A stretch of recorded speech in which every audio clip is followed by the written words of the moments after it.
الحمد لله نحمده ونستعينه ونستغفره ونؤمن به ونتوكل عليه ونعوذ بالله من شرور أنفسنا ومن سيئات أعمالنا من يهده الله فلا مضل له ومن يضلله فلا هادي له ونشهد أن لا إله إلا الله وحده لا شريك له ونشهد أن سندنا ونبينا وحبيبنا ومولانا محمدا عبده ورسوله أما بعد فأعوذ بالله من الشيطان الرجيم بسم الله الرحمن الرحيم إليه يسعد الكلم الطيب الآية وقال النبي صلى الله عليه وسلم كلمتان حبيبتان إلى الرحمن خفيفتان على اللسان ثقيلتان في الميزان سبحان الله وبحمده سبحان الله العلي العظيم أو كما قال عليه الصلاة والسلام. حضرات گرامی، اصلاحی بیانات اور اصلاحی تربیتی پروگرام خاص طور پر جو جمعہ کے اس مبارک دن کے اندر اس مسجد کے منبر اور محراب سے کیے جاتے ہیں، یقیناً لوگوں کی تبدیلیوں کے لیے اور انسانوں کی زندگیوں کو بدلنے کے لیے یہ بھی لازم اور ضروری ہے. اس لیے کہ منبر پر بیٹھ کر اپنے لوگوں کو سمجھانا یہ نبی پاک علیہ الصلوۃ والسلام کی سنت ہے. آپ علیہ الصلوۃ والسلام صحابہ کرام کو منبر پر بیٹھ کر ایسے سمجھایا کرتے تھے جیسے ایک باپ اپنے بچے کو سامنے بٹھا کر سمجھاتا ہے. تو اسی کے پیش نظر میں نے آپ حضرات کو 4 باتیں گزشتہ ہفتے بتلائی تھی. نمبر 1 ذکر،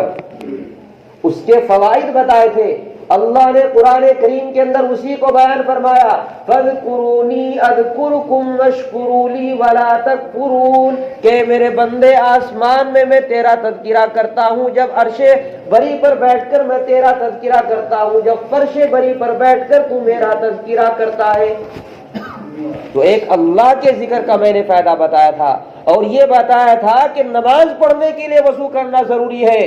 مسجد کے اندر داخل ہونے کے لیے حالت جنابت سے پاک ہونا ضروری ہے، لیکن اللہ کے ذکر کے لیے نہ وضو ضروری ہے، نہ جنابت سے پاک ہونا ضروری ہے، نہ زبان کا پاک ہونا ضروری ہے، نہ کپڑوں کا پاک ہونا ضروری ہے، نہ ہاتھوں کا پاک ہونا ضروری ہے. بس اللہ اللہ زبان سے نکلتا رہے، چاہے زبان کتنی ہی گندی کیوں نہ ہو. دوسرا فائدہ بتایا تھا میں استغفار کا، کہ اللہ اس کے ذریعے سے مالوں کے اندر مدد کرتے ہیں، اللہ مغفرت کرنے والے ہیں، اس کے ذریعے سے اللہ تعالیٰ بیٹے عطا کرتے ہیں، اس کے ذریعے سے اللہ تعالیٰ آسمانوں سے بارشیں برساتے ہیں. دوسری چیز کا فائدہ میں نے استغفار کا بتایا تھا.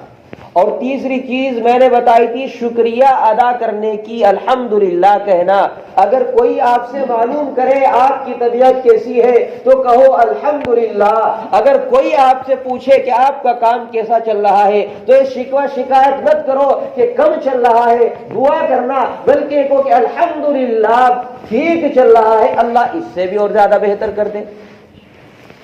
اور تیسری چیز جو میں نے بتائی تھی دعا، الدعاء مخ العبادہ. حدیث شریف کے اندر بیان فرمایا گیا کہ دعا یہ تمام عبادتوں کا مغز ہے، یعنی اللہ سے مانگنا، اللہ سے دعا کرنا. اللہ تعالیٰ دعا کے ذریعے سے جو تقدیریں معلق ہوتی ہیں ان کو تبدیل کر دیا کرتے ہیں. لیکن آج دعا ہماری زندگی کے اندر سے نکل گئی.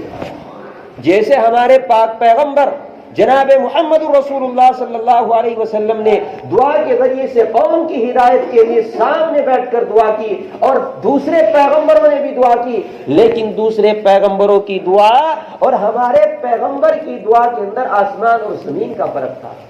پہلے پیغمبروں نے دعا اپنے لیے مانگی اور اپنی اس قوم کے لیے مانگی جو ایمان کے اندر داخل ہو گئی تھی. لیکن ہمارے پاک پیغمبر نے دعا ان تمام لوگوں کے لیے مانگی جو ایمان کے اندر بھی داخل ہو گئے تھے اور جو ایمان کے اندر داخل نہیں ہوئے تھے. جیسے قرآن کریم کے اندر بیان فرمایا گیا، جب حضرت نوح علیہ السلام کی قوم حضرت نوح علیہ السلام کو ستانے لگی، حضرت نوح علیہ السلام نے ہاتھ اٹھا کر کہا یا ربی ان قومی دیارا، اے اللہ یہ میری قوم کے لوگ جو میری نافرمانی کرتے ہیں، تیری اطاعت نہیں کرتے ہیں، اے اللہ ان کو غرق کر دے۔ اللہ نے دعا قبول کی، ان کو غرق کر دیا۔ حضرت موسیٰ علیہ السلام نے دعا مانگی، اللہ میرے بھائی کو پیغمبر بنا دے۔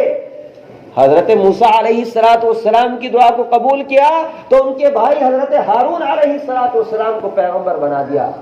لیکن جب پاک پیغمبر علیہ السلام کی قوم آپ کے سامنے آپ کو ستانے لگی،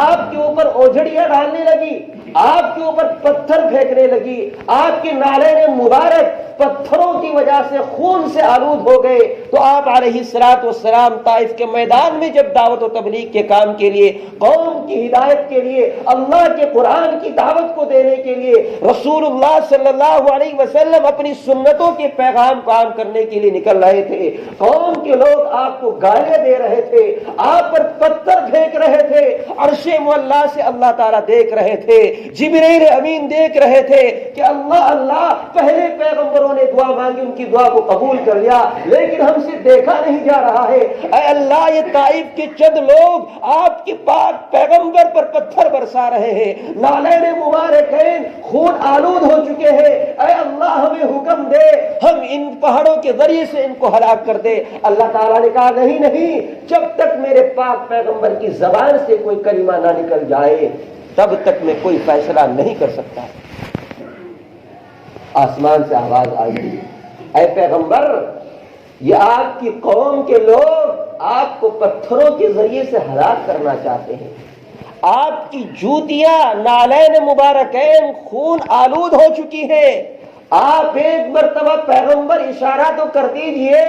جبرائیل میکائیل اسرافیل اسرائیل تیار ہیں ان کو ہلاک کرنے کے لیے، یہ جو دو پہاڑیاں ہیں ایسے ملا کر ان کی چٹنی پیس دی جائے گی، لیکن فوراً زبان مبارک سے آقا کے الفاظ نکلے، یا رب اہدنی قومی انہم لا یعلمون، اے میرے پروردگار ان کو ہدایت دے دیجئے، یہ مجھے پہچانتے نہیں۔ یہ پاک پیغمبر کی صفات تھی، یہ کہا یہ مجھے پہچانتے نہیں ہیں، اور خانہ کعبہ خانہ مبارکہ کی چادر اور دیوار کو پکڑ کر یہ دعا کہ اللہ پہلے پیغمبروں کی دعا کے ذریعے سے قوم کو ہلاک اور برباد کیا، لیکن میری قوم اور میری امت کو ہلاک اور برباد نہ کرنا۔ آج کتنے لوگ پاک پیغمبر کی سنتوں کو اور سیرتوں کو پہچانتے ہیں، اس سے اندازہ کر لیجئے اللہ تعالیٰ اتنے ناراض ہیں، پتہ نہیں کون سے گناہ امت کر رہی ہے۔ مسجدیں بند کر دی گئی تھی، یہاں تک کہ خانہ کعبہ کا دروازہ بند کر دیا گیا تھا، بیت اللہ کا طواف بند کر دیا گیا تھا، مسجد نبوی کے دروازے بند کر دیے گئے تھے، وہاں کی حکومتوں نے پابندی لگا دی تھی کہ دوسرے ملک کے آدمی خانہ کعبہ کا طواف کرنے کے لیے، مسجد نبوی کے اندر داخل ہونے کے لیے، آقا مبارکہ کی قبر کی زیارت کرنے کے لیے نہیں آ سکتے۔ پتہ نہیں یہ بیماری تھی، اللہ کا عذاب تھا، اللہ نے ہمارے گناہوں کی وجہ سے ایسی ہلاکتیں ہمارے اوپر ڈالی کہ مسجدوں کے اندر تالے لگا دیے، خانہ کعبہ کو بند کر دیا گیا۔ اے اللہ پتہ نہیں اس قوم کے اوپر کون سا عذاب نازل ہونے والا ہے۔ ہلاکت پوری قوم کے اوپر اس لیے نہیں آئی کہ خانہ کعبہ کی چادر کو پکڑ کر میرے پیغمبر نے آپ لوگوں کے لیے دعا مانگی۔ لیکن جمعے کا دن ہوتا ہے، دیکھو مسجد ماشاءاللہ بھر گئی، اوپر بھی ساتھی ہوں گے، جیسے امام صاحب نے سلام سے فراغت کے بعد سلام پھیرا، نماز سے فراغت کے بعد سلام پھیرا، ایسے بھاگتے ہیں بغیر سنتیں پڑھے جیسے قیدی جیل کے اندر سے رہا ہو کر بھاگتا ہے۔ مؤذن نے کہا حی علی الصلاۃ حی علی الفلاح، آؤ نماز کی طرف، آؤ کامیابی کی طرف، لیکن یہ اپنے آپ کو قید خانے کے اندر سمجھ رہا ہے، بغیر سنتیں پڑھے مسجد کے اندر سے ایسے نکلتا ہے جیسے قیدی باہر نکلتے ہیں۔ تو اللہ تعالیٰ نے بھی وعدہ کر لیا کہ دنیا کے اندر میں نے اپنے پاک پیغمبر کی دعا کی برکت سے تجھے بچا رکھا ہے، نہیں تو آخرت میں تجھے بچانے والا نہیں۔ اور ایک اور بات بتا دوں، اور کیوں بچا رکھا ہے؟